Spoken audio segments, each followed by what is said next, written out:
నమస్తే N2 news కి స్వాగతం. జెడ్పీ వైస్ చైర్పర్సన్ సుండి సుజ్ఞానమ్మ ఎన్నికల ప్రచారాన్ని నిర్వహించారు. ఎన్నికల ప్రచారంలో సుజ్ఞానమ్మకు చర్చిలో ప్రత్యేక ప్రార్థనలు నిర్వహించి అనంతరం డాక్టర్ బిఆర్ఎస్ అంబేద్కర్ విగ్రహానికి పూలమాల వేసి ప్రచారాన్ని ప్రారంభించారు. కార్యక్రమంలో మైల చిన్న నాగేశ్వరరావు మాట్లాడుతూ జగన్మోహన్ రెడ్డి ప్రజలకు అందించిన పథకాలను ప్రజలు వ్యర్థపరచాలని, ప్రజలు జగన్మోహన్ రెడ్డి అఖండ మెజార్టీతో గెలిపిస్తారని, అట్లానే పచ్చూరు నియోజకవర్గ అభ్యర్థిగా చేయడం బాలాజీని గెలిపించుకుంటారని, బాపట్ల ఎంపీ అభ్యర్థి నందిగామ సురేష్ ని గెలిపించుకుంటామని ఆశిస్తున్నామన్నారు. కార్యక్రమంలో ZP vice chairperson Tanedu Ravichand, Anil Kumar Samelu మరియు పార్టీ నాయకులు కార్యకర్తలు పాల్గొన్నారు.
జగన్మోహన్ రెడ్డి గారు 2013 నుంచి మరి పెట్టినటువంటి వైసీపీ పార్టీని అభివృద్ధి పదంలో ముందు నడుచుకోవాలని చెప్పి పార్టీ ముఖ్య ఉద్దేశం అంటే పార్టీ అధికారంలోకి వస్తే పేదలకు చేస్తారని చెప్పి పాదయాత్ర చేయడం జరిగింది.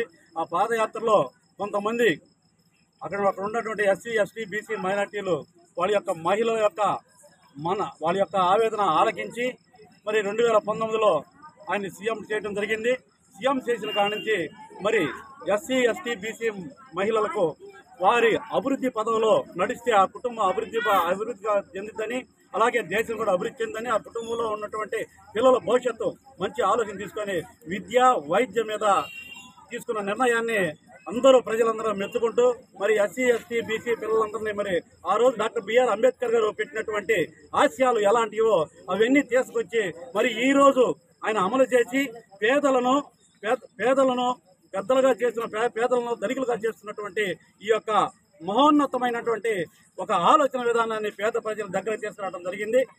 ఈ పేద ప్రజలు ఈ రోజు రేపు 2024 ఎలక్షన్కి ఈ పేద ప్రజలందరూ కలిసి ముక్కుముడిగా మరలా వైఎస్ జగన్మోహన్ రెడ్డిని సీఎం చేయాలని చెప్పి తలంపుతో ఆయనకే మొత్తం ప్రతి ఒక్క ఇంటిలో ప్రతి ఒక్క క్యాంపెయిన్ ఏర్పాటు చేయడం జరిగింది. వాళ్ళ కూటమిలాగా అక్కడక్కడ పోయి చేసుకోవటం అనేది కాదు.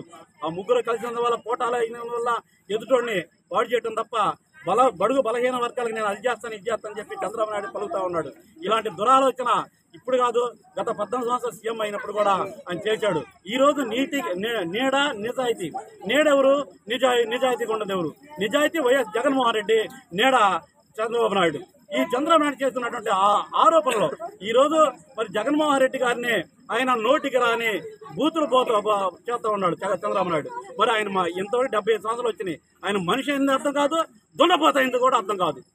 మరి కనీసం ఒక వ్యక్తికి ఇవ్వాల్సిన మర్యాద కూడా ఇవ్వకుండా మరి ఆయన చేస్తున్నటువంటి ఆలోచన విధానాన్ని మేము చాలా తీవ్రంగా ఖండిస్తా ఉన్నాం. ఈరోజు ప్రతి ఒక్క ఇంటిలో ప్రతి ఒక్క బిడ్డ మరి క్యాంపెయిన్లు అయ్యి ఈరోజు గడప తిరుగుతూ ఉన్నారు.